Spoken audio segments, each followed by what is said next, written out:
to all of our friends around the world, and welcome once again to Kourou, the home of the Ariane family, for today's live broadcast of Arianespace flight number 239. Happy you all could be with us for the mission tonight, a double launch. We're launching two satellites for two old friends, both on the satellite operator side as well as on the satellite builder side. To get us started, we go first for some opening words to Arianespace Chief Executive Stéphane Israël.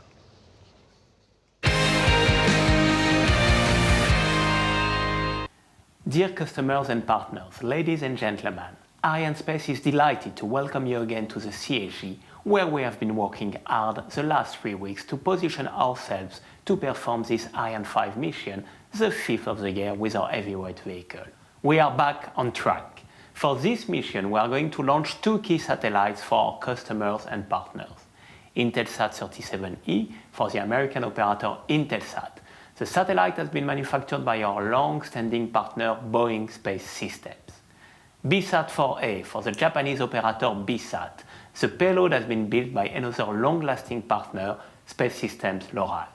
Thanks to Intelsat and BSAT for your trust. Ariane 5 is now on the launch pad after having been transferred yesterday. All the operations linked to the final countdown went well, so we should be in a position to launch at 6:47 p.m., the time of the opening of the launch window, which will last 38 minutes. The overall performance to GTO required for this launch is 10 tons 838 kg. As you know, the liftoff occurs 7 seconds after the H0 at the ignition of the boosters. Ariane 5 will then head towards the east to separate the satellites on an elliptical orbit inclined at 6 degrees with respect to the equatorial plane. The perigee altitude will be 250 kilometers and the apogee altitude will be 35,706 kilometers.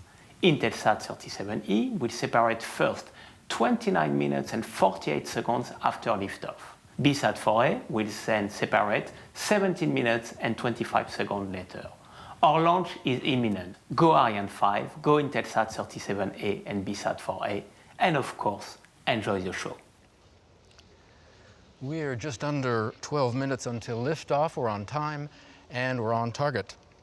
Our broadcast coming to you live, as always, from the Jupiter Mission Control Center, which is the nerve center and the heart of the space base here in Kourou.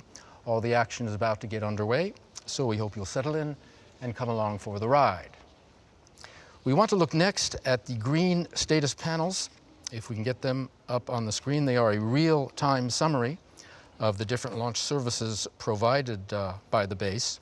You saw them in the back there. There they are on the right. We check them from time to time during the first part of the mission before lifting off. Everything green now, as it should be. If there's a problem, we get a red. Ariane 5 is the reliable workhorse vehicle and the senior member of the Ariane family, designed for heavier satellites and, like tonight's mission, for dual launches.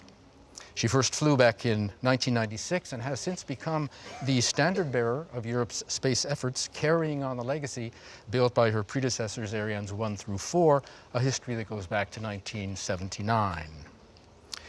We want to take a look outside, take a first look at the launch vehicle. If you're not familiar with Ariane 5, there are two versions. The one we're using tonight stands 54 meters tall and is in two parts. They call them composites here, a lower composite and an upper one. The lower including the main stage and the two boosters, the upper composite consisting of the two satellites, the vehicle equipment bay where the computers are. It flies on a single engine, as does the lower stage. We'll be describing each in turn as it's functioning. The two satellites there, Intelsat in the upper berth is the heaviest, will be separated first. In the lower berth, BSAT-4 due to be separated at plus 47 minutes and 14 seconds. Countdown proceeding normally. 10 minutes to go to liftoff with Intelsat 37E and BSAT-4A. Countdown, by the way, is not just a simple 3, 2, 1 liftoff. The professionals here say it's the most intense part of the campaign. In Jupiter, for instance, where we are, an enormous amount of information is coming in from all points across the base, like the green status panels that we saw. And up at the Launch Control Center, where we're going to go in just a minute, they are carrying out enormous number of operations under rather difficult conditions. Key players who make the mission happen, this is the Arianespace High Command led by Luce Fabriguet, whom you just saw, with Sir Roland Lagier, the Chief Technical Officer. They'll make the call should anything unexpected come up, either before or during the mission. You might see them on the phones, consulting with their teams here at the base or back in Europe.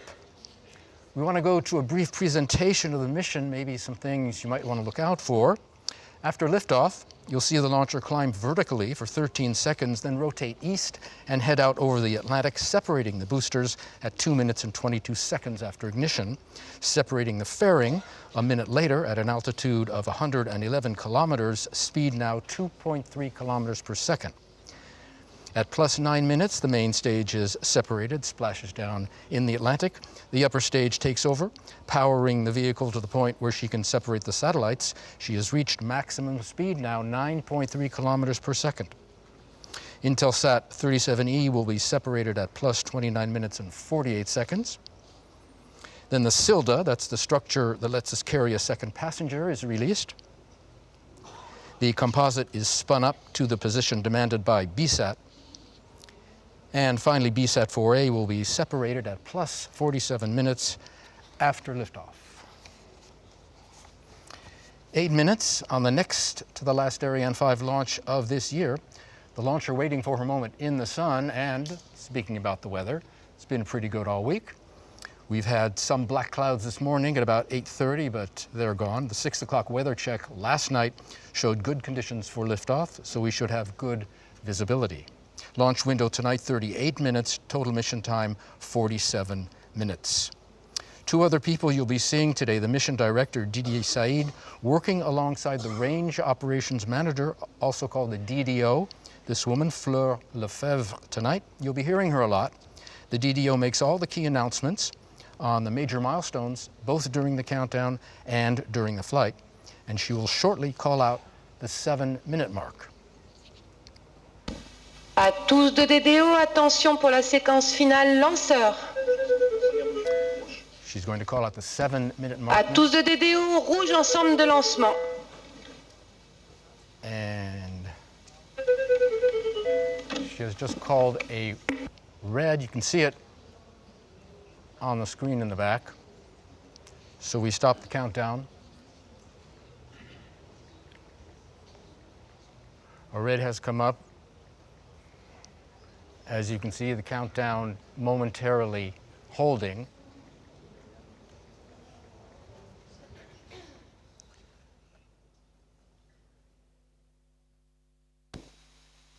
À tous de DDO, arrêt du décompte suite à un rouge, ensemble de lancement. Que tous les moyens restent prêts pour la reprise de la chronologie à H0-7 minutes en cas de retour au vert.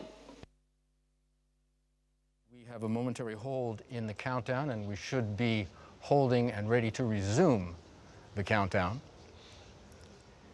What happens when we have a red, as we mentioned before, we have the green status panels, and you see a red on the launch zone here. A red is like a stop sign. What happens when we see a stop sign? We stop and think. It's a normal procedure. It's built in to the system, and people are checking to see what the problem is, and they're trying to fix it, and as soon as they fix it, we will be back once the countdown has been resumed. So sit tight, don't go away. We'll be right back when the countdown resumes.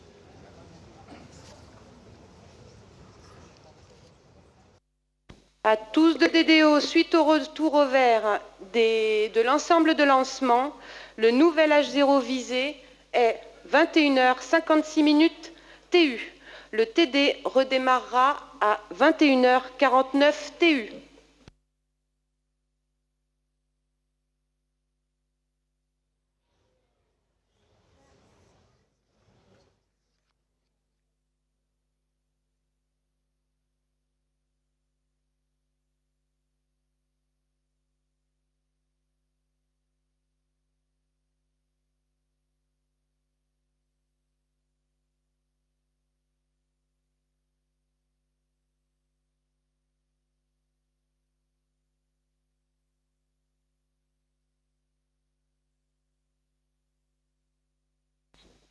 À tous de DDO, attention pour la séquence finale lanceur.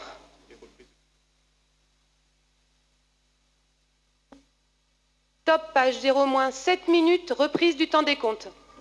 All right, you see we're back in business. We've gone from À red. tous de DDO, le nouvel H0 visé est à 21h56 minutes TU, soit 18h56 minutes local. We've gone from red back to green. Whatever the problem was didn't hold us up for long. We're in the 7-minute mark again. This brings us into what is known as the automatic or the synchronized sequence, the final moments of the final countdown, a complex series of operations running right down to liftoff. Our stage is set. I'm going to go back to my broadcast booth while we're shifting the scenery. Take a look at a film on the launch campaign to see how Ariane 5 is readied for her mission.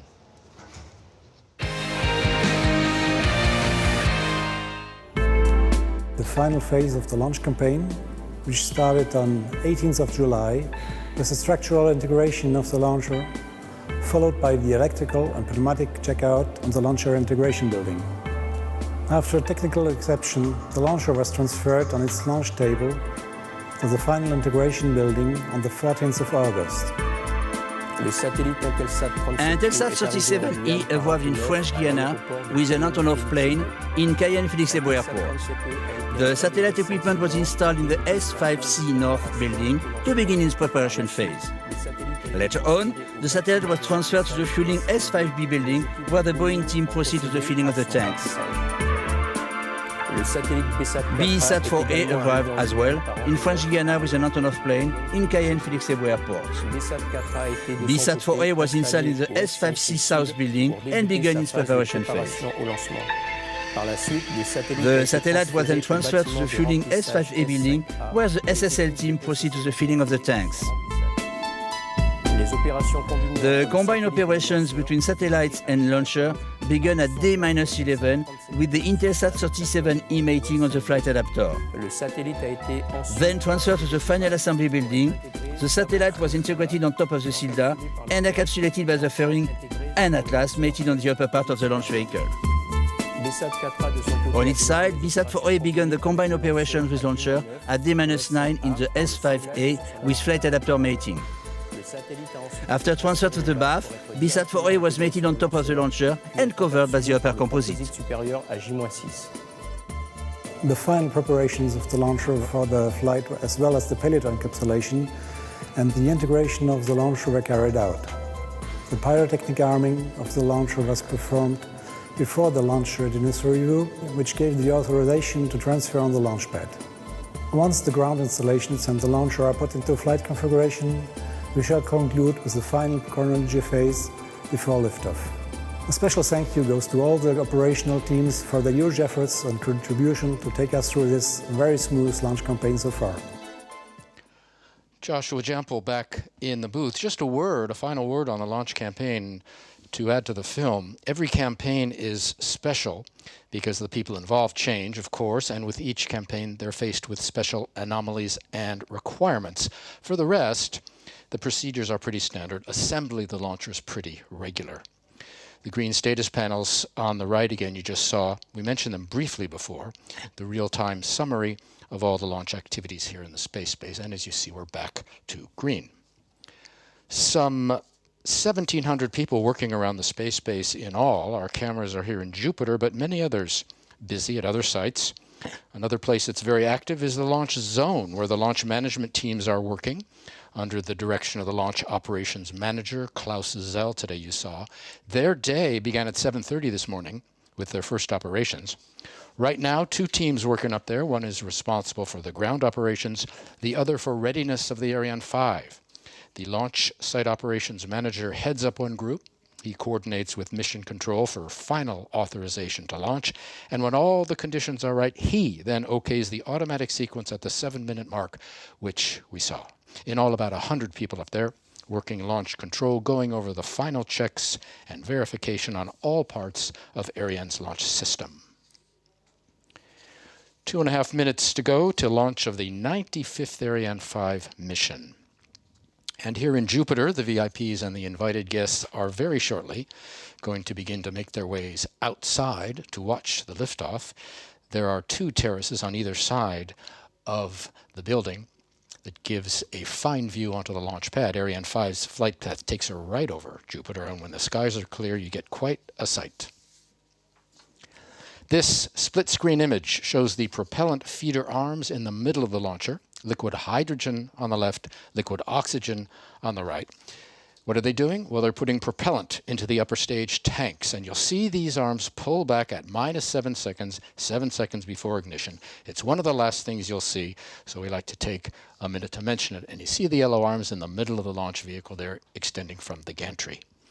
The first weather check just before noon today local time gave the go-ahead to fill both the upper and lower stages with their liquid hydrogen and oxygen. A minute 20 seconds to go till the 9th launch of the year for Arianespace as we enter the final quarter of the year. Coming up in the last minute, and you'll hear the DDO call that out. À tous de DDO, attention pour moins 1 minute. 1 minute mark, 60 seconds coming up. Top H0 moins 1 minute. So we're into the final moments of Final Countdown. Give us a chance to say hello to our friends at Intelsat in Washington, to our friends at BSAT in Tokyo, to the Boeing and SSL teams in Los Angeles and Palo Alto, California. Locally, to the Kourou, Sinnamary, and Cayenne sites, to our industrial partners ESA and Kinéis, and to all of you following on the internet. We hope you're enjoying it. If you're not settled in, pull up a chair and enjoy the launch, because we are going to cut away and let you listen to the DDO as she calls out the final seconds. Watch for the cryogenic arms to open. That sets the ball rolling at -7 seconds. À tous de DDO, attention pour le décompte final. 10, 9, 8, 7, 6, 5, 4, 3, 2, 1, top.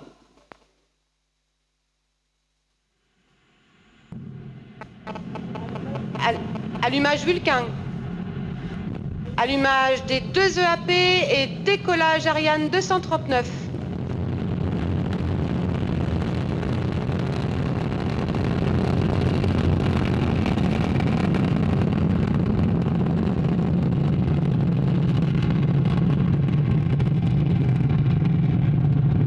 Les paramètres à bord sont corrects. And as the DDO calls out that all is working flawlessly on board, Ariane 5, right on time, begins her mission, lifting off with a lot of fire, as you saw, carrying her 2 new satellites. The 2 boosters are providing 90%, that's 90% of our thrust right now. The DDO saying all is fine on board. 776 tons is our weight, is our mass at liftoff, and to get that sort of mass off the ground, you need, of course, a lot of push. Ariane is burning 5 tons of fuel every second, 2.5 tons in each booster every second. And the core stage burning another 300 kilos of fuel per second. Ariane 5 now following the program in the onboard computer, which gives all the orders, including stage separations, which we're going to see in just a minute. We're in the first of 4 flight phases. We'll describe each in turn and in detail so you can follow Ariane as she heads across the Atlantic eastward. Right now, the first flight phase, as we watch these wonderful pictures, la propulsion est correcte, la trajectoire est nominale. The single first stage engine and the 2 boosters are burning. The boosters will each consume their 240 tons in just over 2 minutes. They are the first to be extinguished. You'll hear that from the DDO. Le pilotage est calme. This first flight phase using both cryogenic and storable propellant, a mix. Cryogenic propulsion offers certain advantages over storable propellant. Better, more precise performance. It can be turned off and on. Motors can function longer. Arianes 1, 2, 4 owe their success to storable propellant, not cryogenics. You see the points of light burning. Those are the boosters and the core stage. And very shortly you should be able to see the séparation des 2 EAP. La trajectoire est nominale. The DDO has confirmed extinction and separation of the boosters. There's the 2 orange points of light on either side, the boosters falling away. The white point of light in the middle is the core stage continuing to burn. The boosters will fall 500 kilometers from shore in a protected area. French Guiana, chosen in part as a base for its opening on the ocean, on the Atlantic, launches posing no threat to local population. We'll have more on that a bit later on. The speed we need to inject a satellite is roughly 9 kilometers per second, 9,000 kilometers an hour. And you can see on the bottom right, our speed now is just over 2 kilometers per second. Our altitude is over on the left, over 100 kilometers up. We're getting close to separation of the fairing. There we are. Séparation coiffe, is paramètres à given bord by normaux. two pyrotechnic systems, one horizontal, one vertical, and you can see one half of the fairing falling away on the left, the other half out of camera range on the right. We can separate the fairing now, revealing Intelsat 37E to the elements. Why? Because we're out of the dense layers of the atmosphere, over 100 kilometers up, neither friction nor heating to disturb the passengers. We also discard any dead weight, so we can maximize the launcher's performance. Fairing weighs La propulsion 2.5 est tons. nominale. We mentioned earlier that the countdown was a complicated process and a long one. Final countdown actually began about 11 hours ago this morning. We here saw only the final moments. First checks of the electrical services, for example, began 10.5 hours ago. Filling of the lower stage began 4 hours ago with the liquid oxygen, liquid hydrogen. Filling of the upper stage began 3 hours ago with the same. La trajectoire est nominale. Ariane 5 is the heavy lift launcher, remember, the two other members of the family, Soyuz, lifting middle-sized payloads, 2 and 3 tons, and Vega, the light lift vehicle for missions of roughly 1 ton. With its family of launch vehicles, Arianespace is the reference providing launches of any mass to any orbit at any time. Le pilotage est calme. La Arianespace, propulsion part of est Europe's nominale. space effort, which is a three-way affair among Arianespace, ESA, the European Space Agency, and the French National Space Agency, CNES. You find them all here, along with the customers. Arianespace in charge of operating the family of launchers and of marketing the launch services and the Ariane program. ESA funding new programs, and CNES overseeing coordination of all space-based operations. The Jupiter paramètres à bord building, you're sont looking normaux. down into the fishbowl where the operational people are. Jupiter's in two parts. The invited guests and VIPs on one side, and the operational people there on the other.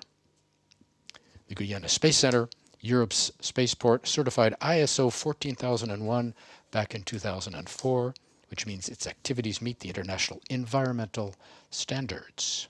This includes everything that goes on in the technical center, Jupiter where we are, and the payload preparation units, the test bench for the boosters, and all the rest. Il reste We're 3 gonna go minutes de propulsion shortly, de l'étage I à hope, to a propulsion replay cryotechnique. Of the launch. And you can re-experience those beautiful moments, those beautiful shots. Here's your replay as Ariane lifted off just about 6 minutes ago. This is the first of what we hope will be many replays. Seen from different locations, we have cameras at several of the half-dozen observation sites that are stationed across the base, and they furnish us with shots from different angles. Here's another. The closest observation site is called Toucan, like the bird, and that's where the VIPs usually are. Toucan is closest to the base, La about 2 trajectoire est kilometers. nominale, la propulsion est correcte. As the DDO says everything is fine on board, we are in the second powered flight phase. The single-engine core stage is burning now. The boosters have done their work. All of Il Ariane's reste 2 trajectory, minutes de propulsion de l'étage principal as we cryotechnique. watch a third replay. All of Ariane's trajectory has been designed, of course, to be followed from the ground. The launcher is sending radar and telemetry back, and a network of stations keeps constant watch on the health of all her systems. The launcher sending back radar and telemetry to the Earth, the ground stations picking up the signal. Telemetry is launch vehicle data.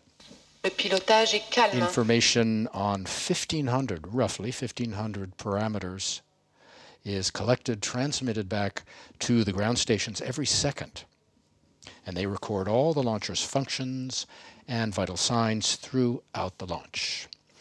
You see the list of the ground stations. Galileo is behind us here in Kourou. The point of light that's moving represents the launcher's trajectory. Natal in yellow Acquisition de la télémesure has lanceur just par la picked up the station de signal. That's Natal, the first au downrange Brésil. tracking station over the border in our neighbor Brazil. a station run by the Brazilian Defense Department, running it for the CNES in an agreement with ESA. It sees the lower stage burnout and separation. And what do the ground stations like Natal do? La trajectoire est nominale. Il reste moins d'1 minute de propulsion de l'étage principal cryotechnique. Very important, get immediate data on the spacecraft.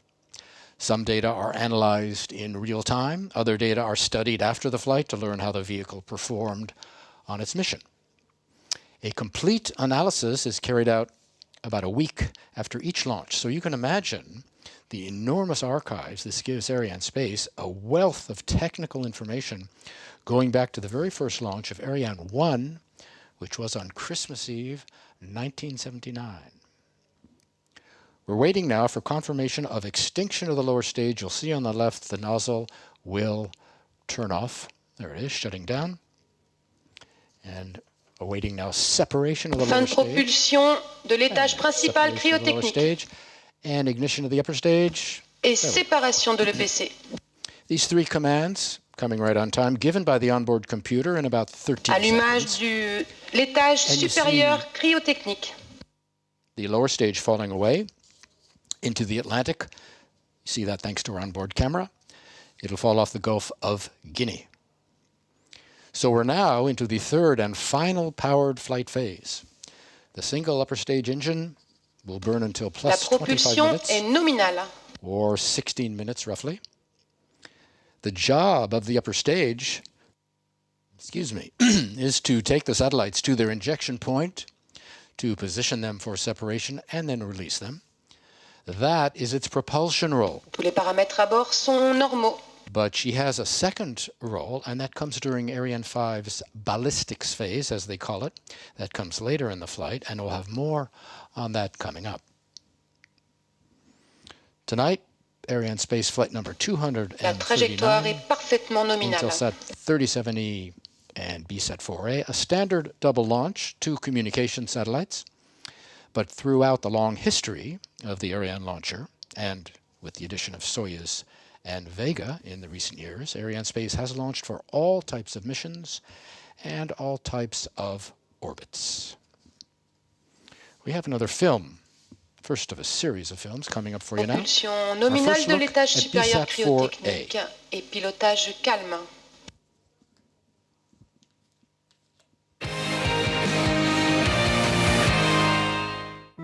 The fifth Ariane flight of this year will embark in its lower position BSat-4A.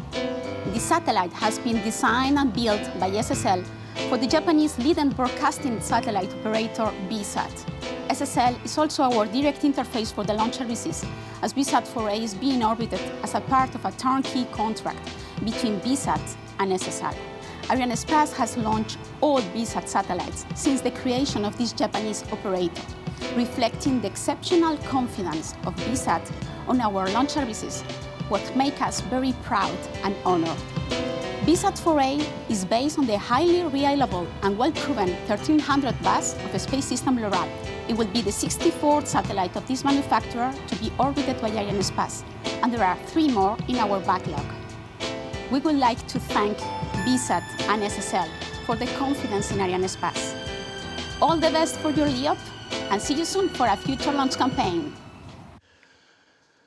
We mentioned that there are 2 different propulsion systems on Ariane 5. Cryogenics, that's very cold fuel, as used in the main stage, more efficient than solid propellant, which is used in the boosters. Basically, solids are for getting us off the ground, away from the pull of the Earth. The key parameter for the main stage is kinetic energy, or acquiring speed. Once out of the atmosphere, there's no more drag on the vehicle, and we can focus on thrust.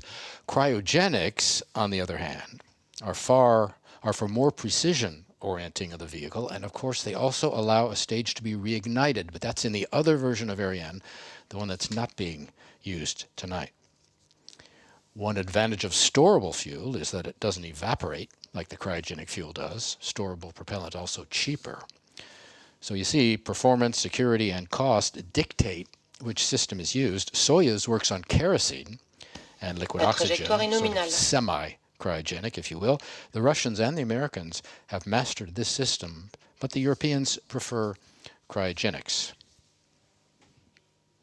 Intelsat arrived here in French Guiana on August 2nd, went right to the satellite preparation buildings for its checks. BSAT arrived on August 4th. We saw a bit film on BSAT. Now a first look at Intelsat 37E.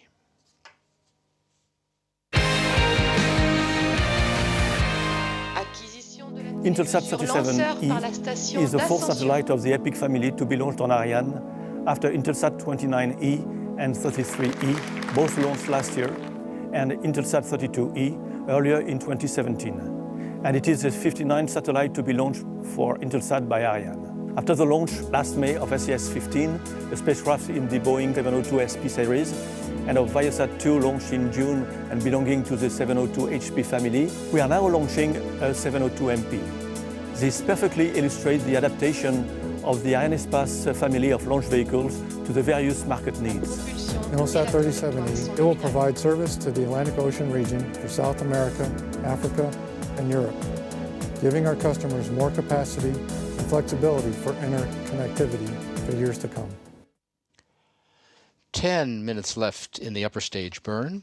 While you were watching the film, we were picked up by our next downrange tracking station, Ascension Island. Tiny island, 10 square kilometers in the South Atlantic, belongs to the UK. NASA had a station there till 1989. They closed it, and ESA decided to build its own.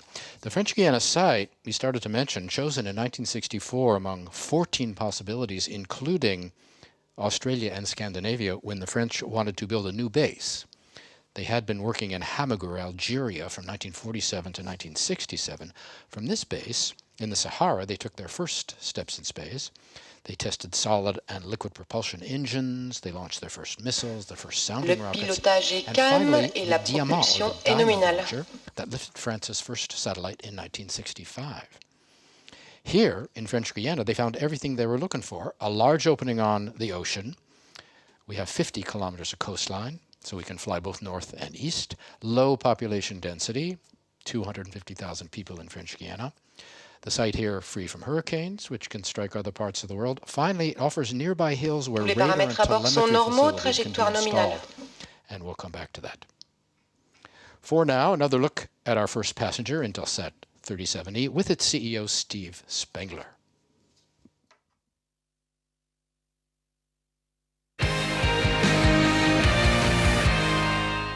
Thank you for joining us for the launch of Intelsat 37E, the fifth of our Intelsat EPIC high-throughput satellites. Today's launch continues the EPIC journey that we began in January of 2016. We now have coverage from the southern cone of South America, across North America, the Atlantic, and all of the Eurasian and African continents.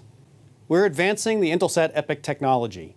Intelsat 37E includes new innovations that further our performance goals. The Intelsat 37E satellite features power-sharing technology to optimize performance for specific applications and regions. This satellite also includes steerable beams to support high-performance mobility and government applications in Africa, Europe, and the Americas.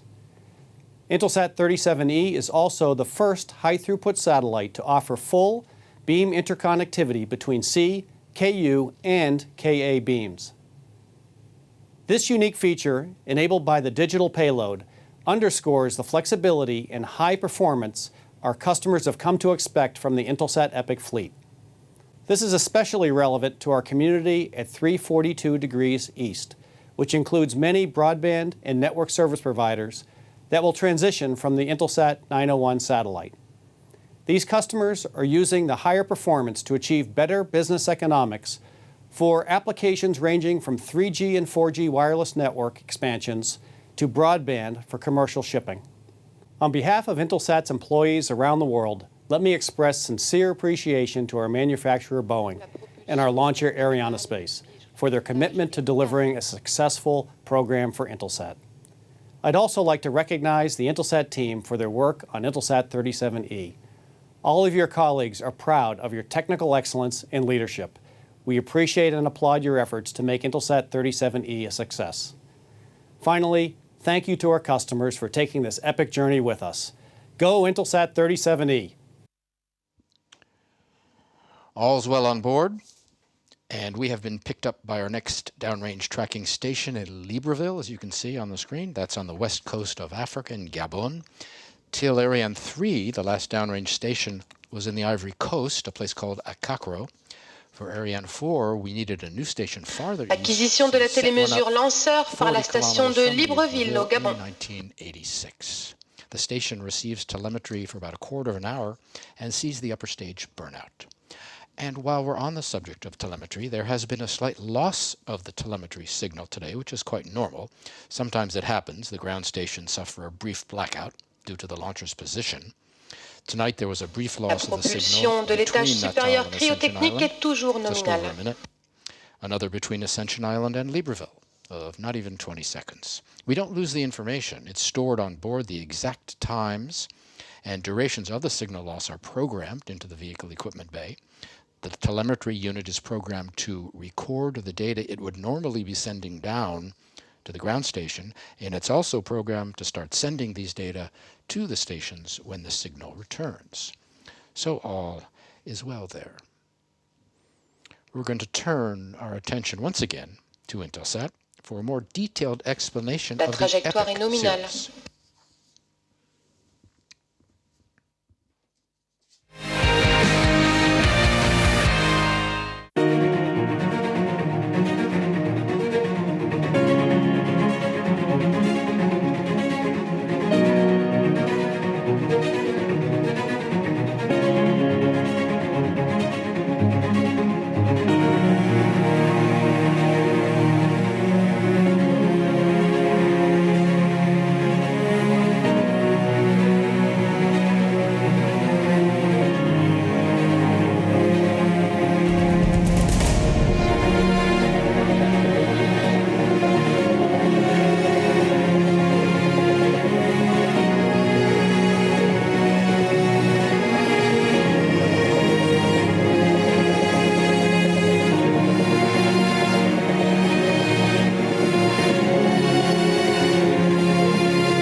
Five minutes to go in the upper stage burn, cutoff due at plus 25 minutes and 28 seconds.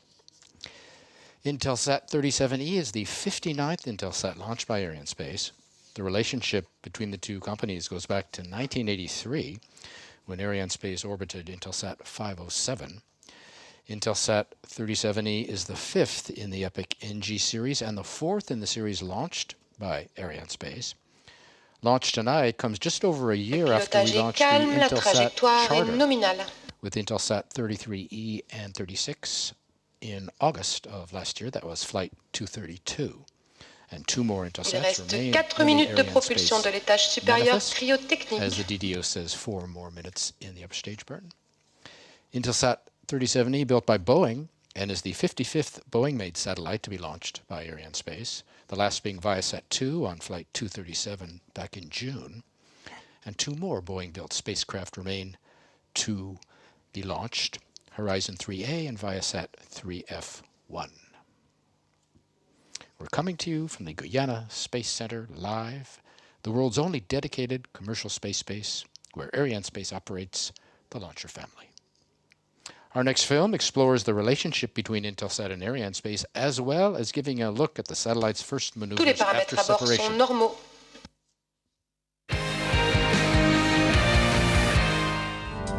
As you may imagine, the mission integration for this launch went very smoothly, as the VA239 mission is a kind of repeat of the VA232 mission of August last year, when we launched 2 satellites very similar to the ones of tonight, Intelsat 33E and Intelsat 36. Boeing, Intelsat, Arianespace and CSG have now been working together for more than 30 years, And we are obviously very proud of all the work accomplished over these years together. So thank you to Intelsat and Boeing teams for their confidence, and we are looking forward to seeing you soon in Kourou. After spacecraft separation, Boeing will continue the mission through handover of the satellite to Intelsat. They will begin by acquiring the satellite after separation and preparing it for orbit raising to its orbital test slot. After testing is completed, the satellite will be moved to its final location and begin providing service. Once again, it's been my pleasure to work with Boeing and Arianespace on another successful launch campaign. This is my 8th mission with Arianespace, and I look forward to many more in the future. So thanks again to all those involved in making this day happen, and to all of our families who take care of things at home while we are away launching rockets. During the interviews, we were picked up by our last downrange tracking station, Malindi, in Kenya on the east coast of Africa. So you see, Ariane has crossed Africa in 6 minutes. That's at least as good as Puck. If you remember Midsummer Night's Dream, I'll put a girdle around the Earth in 40 minutes. If you do the calculations, I think Ariane does better than that. Malindi, there are actually 2 stations. Like Ariane 4 needed a new station, so did Ariane 5. So we opened a 5th tracking station for Ariane 5's second launch in 1997. It receives Ariane 5 data the longest for 3 hours after liftoff. It will see the upper stage burnout and both satellite separations. While we're waiting for the separation, for the cutoff of Il reste 1 minute de propulsion de l'étage supérieur cryotechnique. This launch is the 292nd mission performed by the Ariane family and the 266th launch carried out by a member of the Ariane family from the Guyana Space Center. Intelsat 37E and BSat 4A are the 564th and 565th satellites launched by Arianespace. They are also the 192nd and the 193rd satellites to be launched on an Ariane 5. Total weight of our passengers today, 10 tons. Both satellites have 15-year lifespans. We're coming up on extinction of the upper stage engine. You can see the nozzle on the left shut down, and you'll hear the DDO confirm it. There we go. Ariane 5 has hit her maximum speed. Extinction de l'étage supérieur cryotechnique, right, trajectoire parfaitement Now nominale. with power shut down, you'll see our speed start to drop as we move into this new coasting phase.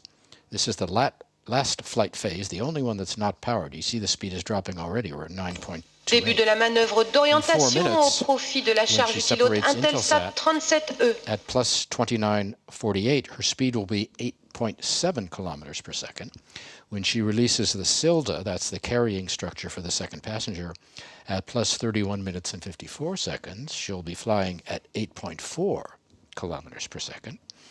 And when she separates BSat at plus 47 minutes and 14 seconds, her speed will be down to 6.4 kilometers per second. We mentioned the launch replays earlier. We said there were several observation sites here in French Guiana scattered around the base, all named after local birds, Carapa, Agami, Ibis, and we talked about Toucan, which is the closest site to the launch pad at 2 kilometers, normally, where the invited VIP guests watch the launch from. There's one young fellow we want to mention. We hope he's following the launch. His name is Léol Mesfin, and he's a high school student from Ethiopia, 17 years old, the winner of the Eutelsat Star Awards, which is a contest that encourages young people to explore innovative thinking in space technology. They had to write an essay this year imagining the role played by satellite technology in the future of Africa, and he had the winning essay. So, Léo, Fin de la manœuvre d'orientation au profit d'Intelsat 37E, trajectoire nominale. With the upper stage engine shut down, we have entered the coasting phase, but that doesn't mean that nothing's happening. The composite is being maneuvered and spun up in a series of 20 operations. You can see she's being moved there. These operations range in time from a few seconds to a few minutes. Now, why do we do this? Well, we have to separate the first satellite, Intelsat, in one direction, then the Silda in a second direction, finally our second passenger in yet a third direction. Ariane's attitude and control system uses small thrusters to perform these maneuvers. That's what's going on right now. You might be able to see them popping on and off on the screen. There are 12 thrusters in all, 4 clusters of 3 on the outside of the upper stage. They use gaseous hydrogen to provide the thrust. Another place very busy tonight, the CVI, or the Quick Look Telemetry Display Control Center. These teams have all the means for receiving, processing, storing, and analyzing all the data coming in from the ground stations along Ariane's flight path. Remember, we talked about the advantages of the French Guiana site. One was nearby hills where we can receive telemetry from the launcher. This is where those telemetry installations are. Right now, the teams are following and analyzing all the key flight data coming in, and they're reporting the flight data of the launcher back to the teams here in Jupiter. All part of the great information flow from points across the base to mission control. Coming up on confirmation from the DDO on separation of our upper passenger, due in just a few seconds. This is always a moment of high concentration.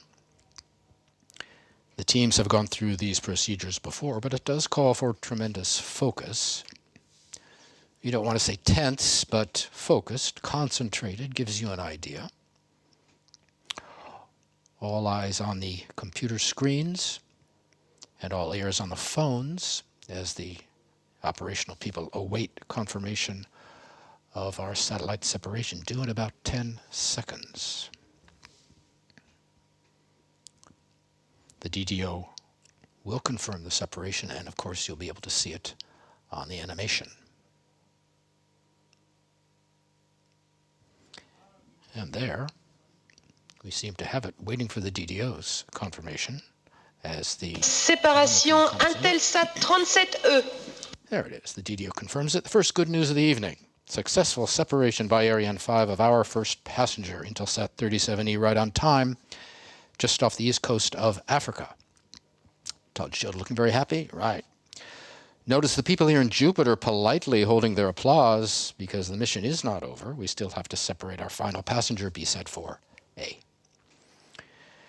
The first operations, now that Intelsat is up, the signal will be acquired by the Kumsan station in South Korea in about 27 minutes. Biprop transfer orbit will start. That will take 12 days. It'll start from day 2. You can see on the animation Intelsat drifting away from the mothership, eventually getting to her orbital slot.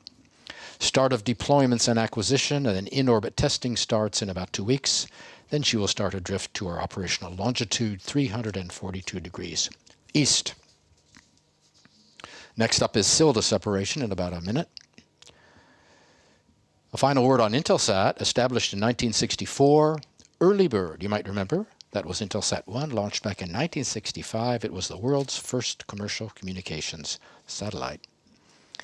Intelsat was privatized in 2001 after nearly 40 years as an intergovernmental organization. Intelsat signed to fly with Arianespace even before the company was formed nearly 40 years ago. It's a real sign of confidence. Turning to the SILDA now, which is the Ariane double launch system. That's the black structure on the left of the composite. We mentioned Ariane 5, known for double launches. She's the only commercial launcher capable of lifting 2 heavy satellites. We've done hundreds, each one requiring a SILDA, which lets us carry a second satellite. Fin de la manœuvre d'orientation au profit du SILDA. There we have, right on time, the separation of the SILDA. Again, the same Séparation du système lancement double Ariane. It away from the mothership, revealing to the elements BSAT-4A, which is due for its separation in about 15 minutes.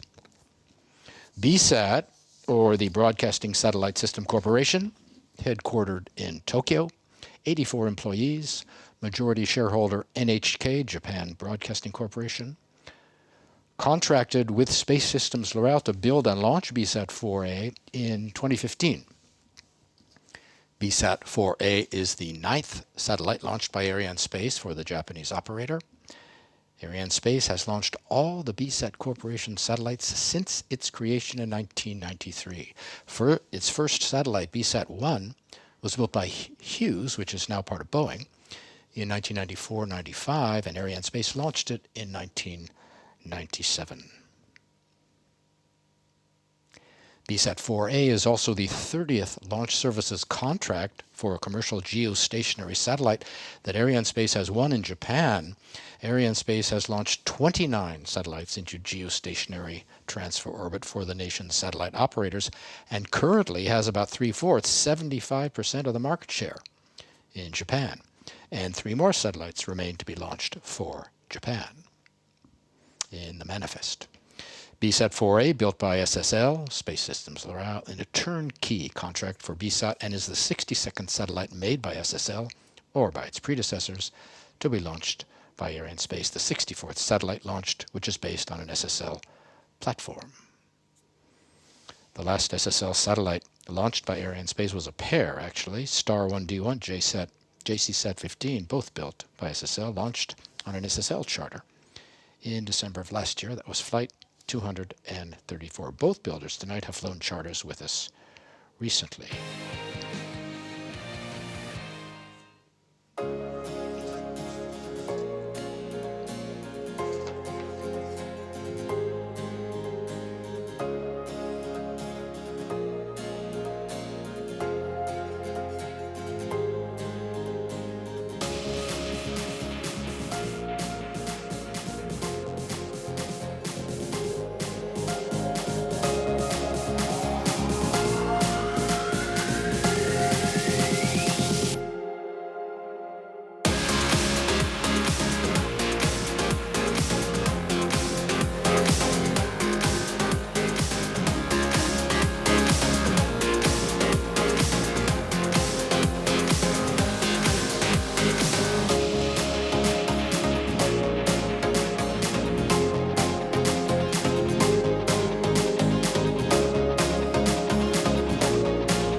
We are in the final stage of the mission, called the ballistics phase. We are 12 minutes from separation of our second passenger, Ariane 5, performing flawlessly. We mentioned that we have to separate the 2 satellites and the Silda in 3 different directions. We also have to release them at 3 different altitudes. Intelsat was separated at 1,400 kilometers up, then the Silda at 1,800 kilometers up, and BSAT will go in yet a 3rd direction, and a 3rd altitude, 5,600 kilometers up, all this to avoid any risk of collision, of course. A word on SSL. 1957, the company was founded in the San Francisco Bay Area as a division of Philco, began launching satellites in 1960. The following year, bought by Ford and renamed Ford Aerospace. In 1990, it was acquired by the Loral Corporation, renamed Space Systems Loral, and today it's one of the top providers of commercial satellites. Do you remember our mass at liftoff, 776 tons? What's left of that, do you think? The vehicle lost 240 tons of fuel in each booster. That was 2 minutes after liftoff. It used up all the 175 tons of fuel in the first stage, lost another 14 tons of dry mass that was the lower stage, lost the first passenger 6.4 tons, and the Silda half a ton. So what's left? The upper stage, empty of its fuel, that's 4 tons, down from 19 when filled. The VEB, Vehicle Equipment Bay, weighs a ton. BSAT weighs 3.5 tons, and its adapter 140 kilos. So roughly added up, 8.5 tons, down from the original 776. Another look now at BSAT, and we'll be back with the end of the mission.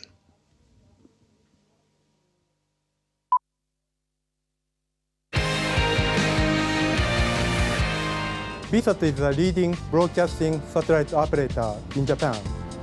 We provide digital HDTV services in 12 GHz BSS band all over Japan using VSAT 3A, 3B, and 3C. VSAT 4A is a successor to VSAT 3A and has 24 Ku band transponders.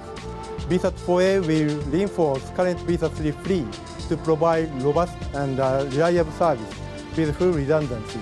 Furthermore, VSAT 4A will be used to provide 4K 8K Ultra HDTV services.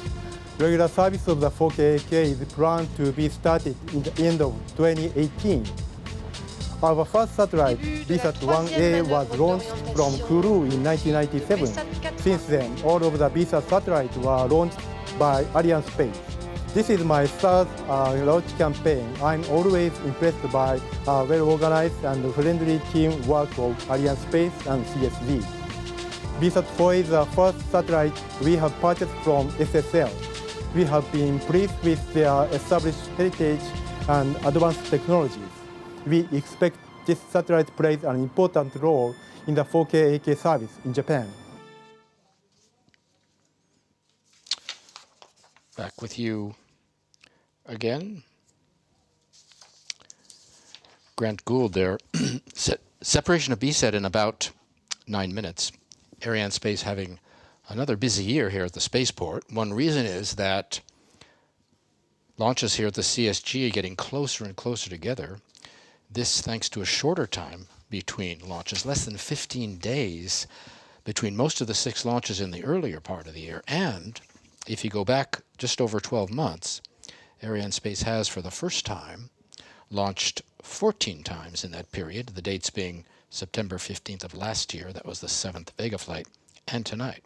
And 2 more launches are set before the year is out, a Vega mission in November and another Ariane in December. There will be the 3rd Vega and the 6th Ariane launches of the year to round out 2017. One interesting note I bet you didn't know, among the names proposed in 1972 Début de la 4e manœuvre d'orientation au profit de BSAT 4A. Cygnus, Ganymede, Penelope, and Vega. Vega got rejected because at the time it was also the name of a Belgian beer, which is no longer made. The name of our Vega vehicle that's part of the Ariane family comes from in Italian Vettore Europeo di Generazione Avanzata, or New Generation European Vehicle. The vehicle equipment bay, you see, that's the white circle behind the satellite. This is the cockpit of the launcher, if you will. The VEB orchestrates all the flight commands, the piloting orders are given by its calculators and the electronic systems, and all the equipment in there, all the computers are doubled, which means there's a backup system for everything in case one breaks down or encounters any problems. The mission can continue. VEB weighs nearly a ton, 970 kilos. Our final film now, another look at BSAT and its builder, La phase balistique SSL. est parfaitement nominale.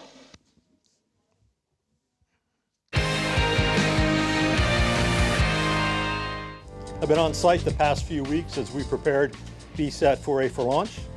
BSAT 4A is SSL's first spacecraft program for BSAT Corporation of Japan. It's been a delivery in orbit contract, whereas SSL is responsible for not only the spacecraft and the necessary ground control station upgrades to integrate BSAT 4A into the rest of the fleet, but we're also responsible for launch services and launch services management. SSL has been providing launch services for many of our customers for many years now, back to NSTAR-A, which launched in August of 1995, and an Arianespace provided Ariane 44P. I mean, many things have changed since our first delivery in orbit contract, but many things remain the same, such as SSL's ability to provide bundled, turnkey satellite solutions that meet our customers' needs, including advanced spacecraft, including launch services. Another thing that hasn't changed since our first delivery in orbit contract is the excellent relationship SSL enjoys with Arianespace. This will be our 64th SSL-built spacecraft launch on an Arianespace launch vehicle, dating back to our very first one in 1983 on an Ariane 1 for Intelsat, our co-passenger on this flight. A special thank you today to BSAT Corporation for entrusting this important program to SSL. It's been our pleasure supporting your mission here at the launch site. You heard Grant Gould there. He's qualified to talk about the changes here at the space base. He knows Arianespace and the Kourou site very well. He's been coming here, I believe, since the Ford Aerospace days. You're watching Arianespace flight number 239, and if you just joined us, we've successfully released our first passenger. We're awaiting separation of our second passenger in about 5 minutes. Looking ahead to after separation, the satellites go to GTO, Geostationary Transfer Orbit, which will be the end of the Ariane mission, but life will just be beginning, of course, for the passengers. Ariane puts satellites into a transfer orbit, and the satellites get to their final slots under their own power. And getting to the final orbit can use up a lot of the satellite's onboard fuel, and that fuel is its lifeline and its lifetime. Tonight's satellites have to live up to 15 years. Sometimes it can be longer, which is why it's very important to save fuel when you can. Now, this is often done, like tonight, by what they call optimization of the trajectory. Ariane is able to inject the two satellites closer to their final orbits, and this is possible due to the extra performance available in the Ariane 5. We're launching 10 tons tonight, so we're almost at the limit, but we can still use a part of this performance margin and La manœuvre de mise en spin se poursuit nominalement. Orbit. From the satellite point of view, what does this mean? Well, the customers need to expend a lot less of their own onboard fuel to reach their final geosynchronous orbit. And the more you save on propellant getting there, of course, the longer you can remain in service up there. Something else you might not know? All the systems we've been talking about tonight on the launcher, the energy systems, propellant, batteries, everything, they all have a sell-by date. Yes, if they're not used by these limits, guess what? They get thrown out. There's a similar system on airplanes. There's a similar system in your car and, of course, on the butter in your refrigerator. It covers everything on Ariane, from turbo pumps to screws. It applies to some of the clamp bands, for example, that hold the satellites in place inside the fairing, because they work with a system of spring compression, and the tension in the springs could go lax with time. They think of everything, don't they? We're still in what they call a coasting phase, also known as a free flying phase. And while we have a moment, we'll turn to our quiz question. See if anybody at Boeing or SSL can get this one. Are you ready? Arianespace quiz question number 239. This is not the first time that Boeing and SSL have flown together on an Ariane launch. When did it happen before? Again, Arianespace quiz question number 239. The two satellite manufacturers, Boeing and SSL, have flown together on an Ariane launch before. When did it happen? Or what were the two satellites? I'll give you a hint. It only happened once. I'll give you another hint. It wasn't very long ago. Think it over. We'll have the answer for you in a few minutes. Meanwhile, with 2 minutes to go toward separation of BSAT, you may have heard Europe is developing the successor to Ariane 5. The decision was taken by the ESA Ministerial Council in late 2014 to develop Ariane 6. It will be a more market-driven vehicle to meet market changes, including electrical propulsion. It will be, we are told, half the cost of Ariane 5 per kilo. It'll be a 3-stage vehicle with 2 versions, 2 or 4 boosters. One they call the Ariane 6-2, or the institutional version, which will carry 5 tons, and another called the Ariane 6-4, or the commercial version, which will carry 10.5 tons to geostationary transfer orbit. First launch 2020. Work on the base and the ground segment is well underway here. If you've been here, the new pad is 2.5 times as big as the Soyuz pad, and it's going up between the Soyuz and the Ariane 5 pads. And at the same time, a new version of the Light Vega launcher called the Vega C, for Consolidated, is being readied to fly her maiden voyage next year. We're waiting for confirmation of our second passenger. 47 minutes and 14 seconds is the time. For that, again, a moment of high concentration. The mood here in Jupiter is, as it was 16 minutes ago for Intelsat, focused. Because tonight represents years of work for many of these people. Across the base, everyone is attentive as we near separation. They await the DDO's confirmation.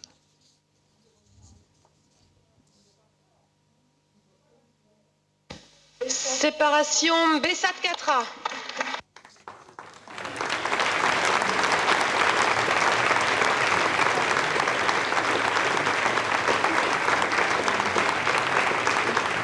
Well, the applause and the smiles and the handshakes and the happy faces tells the story. The final good news, and you hear the applause now from the people here in Jupiter, Ariane 5 has delivered her second passenger, BSAT-4A, out over the Indian Ocean. Both satellites separated using transversal spin mode, you may have noticed. So from the tense minutes just moments ago, you can see the change here. Very buoyant all across the Space Center and at all the points and posts where people are following the launcher and the satellites. Work is just beginning, or soon will be, at the different ground stations for both Intelsat and BSAT, and at other sites around the world where their first maneuvers are being monitored. Now the BSAT is up, her first maneuvers, acquisition in 6 minutes, also by the South Korean station in Kumsan. 2 minutes after that, acquisition of the signal by the Australian station in Urala. And you see her making her way away from the mothership. Solar array deployment tomorrow. Initial sun acquisition tomorrow as well. First apogee motor firing in 25 hours. Apogee motor firings 2 to 4 from on day 4, sorry, that's on September 30th. Trim motor firing, trajectory correction, days 7 to 9 as we watch another replay.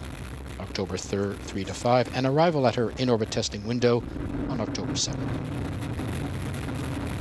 So with all the good news, we await our post-launch, post-separation speeches, the podium being set up for our speakers, who will include first Luce Fabrichet of Arianespace, Todd Schild of Intelsat, Ron Peterson of Boeing, Lincoln Day of SSL. Some of these people are seated on the VIP side, this side of Jupiter, but Luce Fabrichet has been working on the inside in the fishbowl and will shortly be making her way out to join us on this side of the glass. While we're waiting, answer the quiz question. This is not the first time Boeing and SSL have flown together on an Arianespace flight. When did they share a launch? Only once.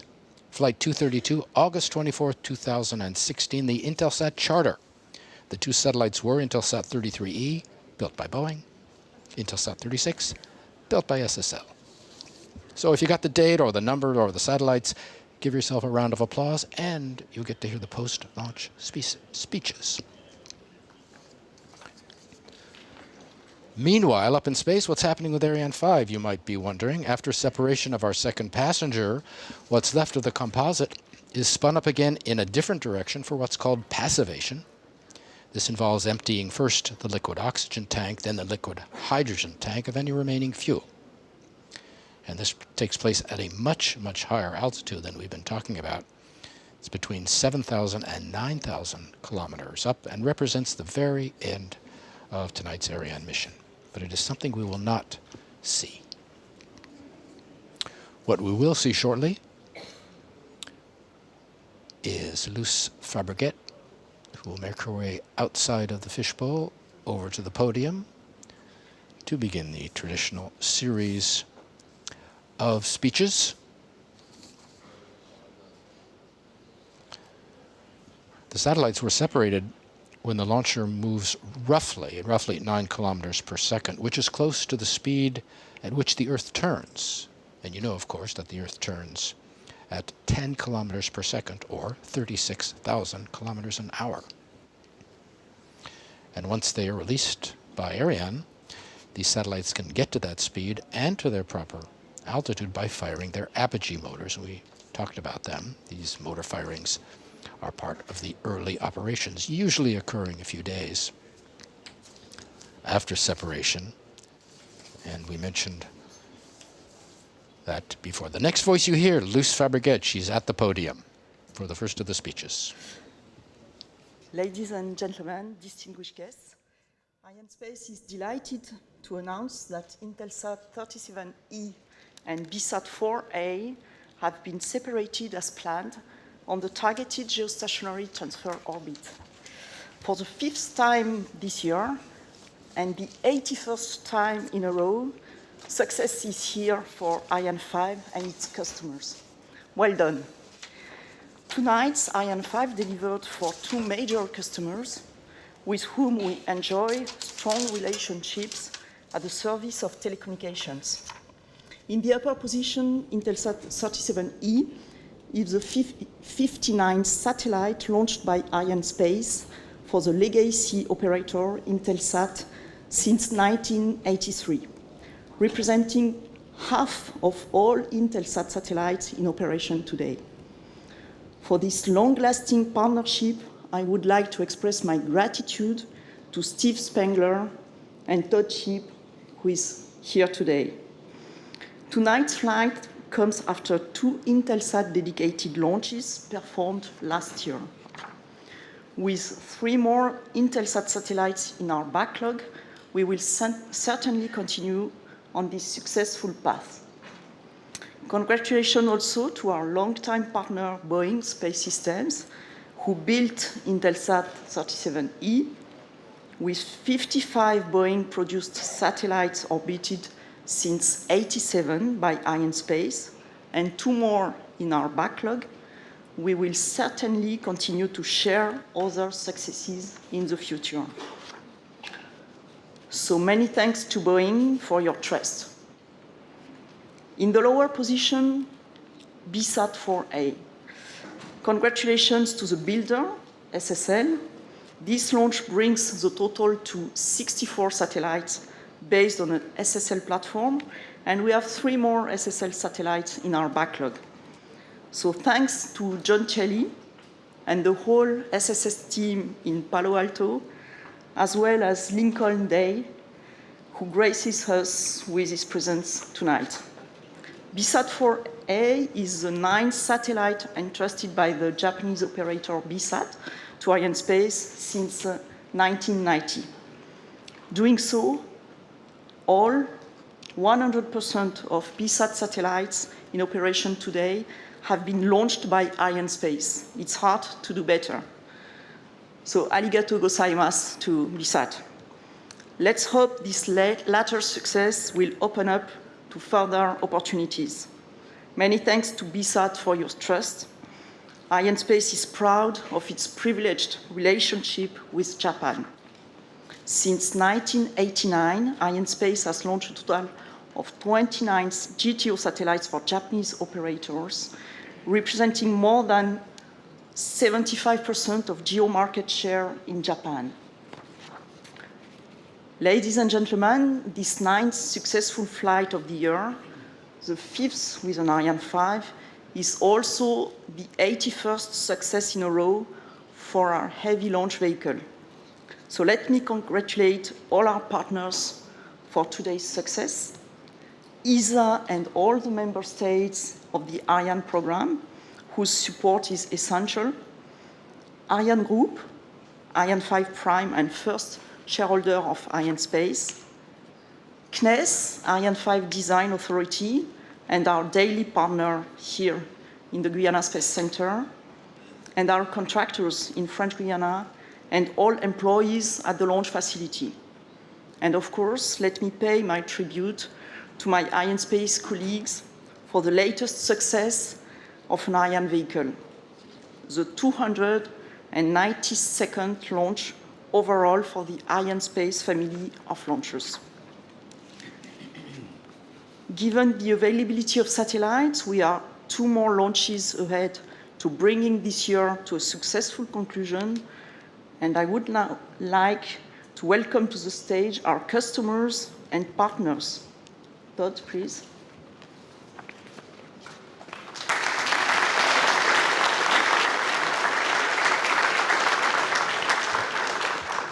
Okay, good evening, everyone. Thank you. Wow, what another successful launch. We're very happy and very relieved, I can tell you. Our epic journey began nearly 5 years ago when we announced Intelsat's commitment to high-throughput design that was open architecture and backwards compatible. In that time, Boeing and Arianespace have been with us every step of the way. On behalf of Intelsat's employees around the world, I'd like to express sincere appreciation for the teams at Boeing and Arianespace, for the commitment to mission success and to Intelsat. I'd also like to recognize the Intelsat team for their work, technical excellence, and leadership to make Intelsat 37E a success. Our Intelsat Epic fleet was designed to transform satellite technology and drive opportunity and growth. And Intelsat 37E continues that transformation by delivering new innovations that will unlock new applications for our customers. Thank you again to our customers for sharing in our exciting day and taking this epic journey with us. Once again, to the success of Intelsat 37E. Thank you all.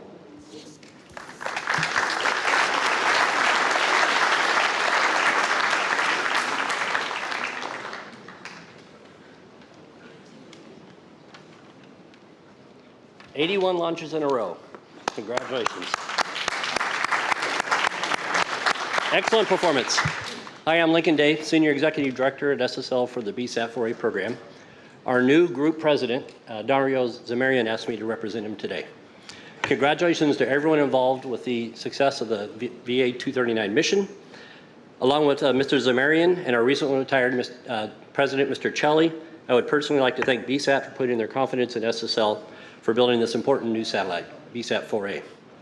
It has been my personal pleasure to work with the BSAT team, competent, knowledgeable, very good engineers, and their lead manager, program manager, Nakagawa-san, and his talented team of engineers have been a pleasure to work with for the last 2 years. I find that we found a very strong relationship between our companies and that we've produced quite a capable and efficient satellite. BSAT-4A is the world's first 8K satellite. It'll provide advanced television services for Japan, and it'll provide 4K and 8K satellite television for the 2020 Olympics that happen in Tokyo, as well as the Paralympics that happen in that summer.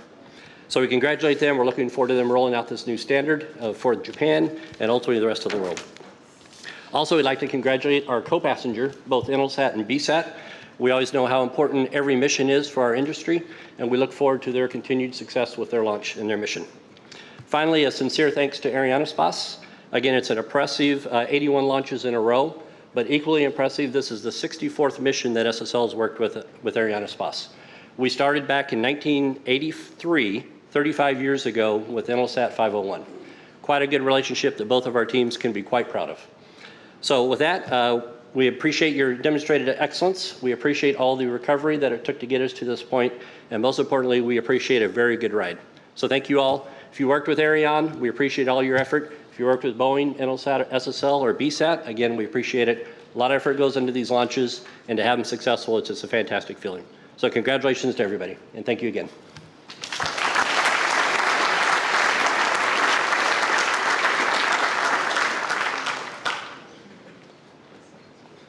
Bonsoir, Monsieur, Dames.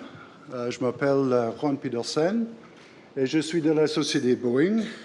Bon, je parle un peu français, mais je vais quand même faire mes remarques en anglais. Sorry. Congratulations to our customer Intelsat and launch provider Arianespace for an amazing liftoff and separation of Intelsat 37E and the accompanying BSAT-4A satellite. And may I say congratulations to BSAT and to Space Systems Loral. Wonderful to work with them as well, both of them. This is the fourth Intelsat EPIC new generation satellite that Boeing has built for our longtime customer, Intelsat. For more than 50 years, Boeing and Intelsat have been working together and innovating together. And I've actually been working for 30 years of that 50 years. So I'm very privileged to once again work with Intelsat. We are proud of the fact that Boeing and its heritage companies built more than 40 satellites for Intelsat over the years, with more than 10 in operation today that were built by Boeing. Included in that number are 3 of the 4 EPIC satellites we built for Intelsat that are already on orbit and providing service to Intelsat's customer. The Intelsat 37E satellite, which launched today, carries Boeing's digital payload. Boeing is leading the digital transformation in the satellite industry with their digital payload technology. The Boeing digital payload technology gives our customers the flexibility to adapt to surges in demand for connectivity when and where it is needed. as well as adapt to any changes in their business needs and or missions. The Intelsat 37E satellite bus is a flight-proven Boeing 702 medium-power satellite that includes flexible architecture and capabilities. Thank you to Arianespace. Merci for yet another successful launch, which is more than 50 launches, plus de 50 lancements qu'on a ensemble, Ariane et more Boeing. than 50 launches together. Thank you to the Boeing team. In particular, I want to just mention Jose Medina, Bill Butts, and Grant Swenson. Great job. They've done much hard work. We had quite a lot of hard work on this campaign, and they were dedicated to the program. And thank you again to Intelsat for putting your trust in Boeing to deliver a quality and reliable product. Thank you. Merci. Arigato.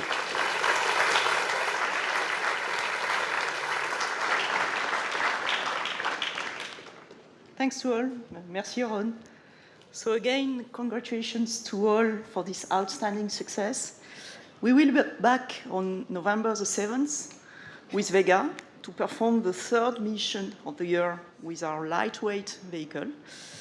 Thank you for your attention and enjoy your evening.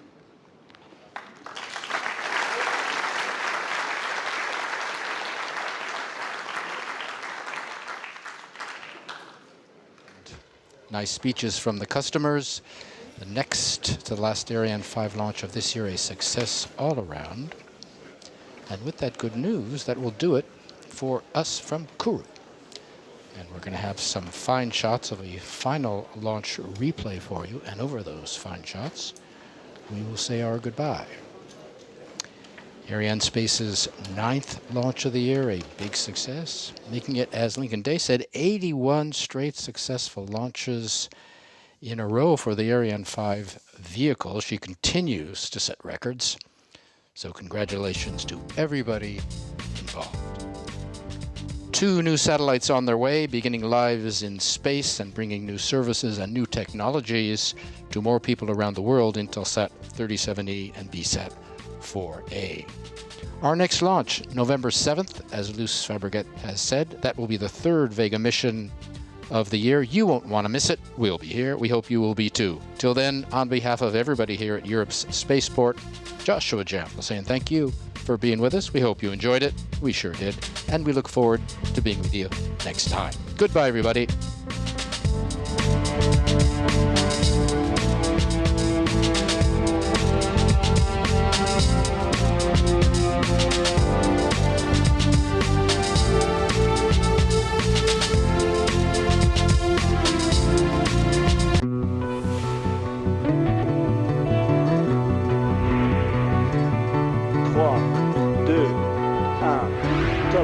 Allumage et décollage.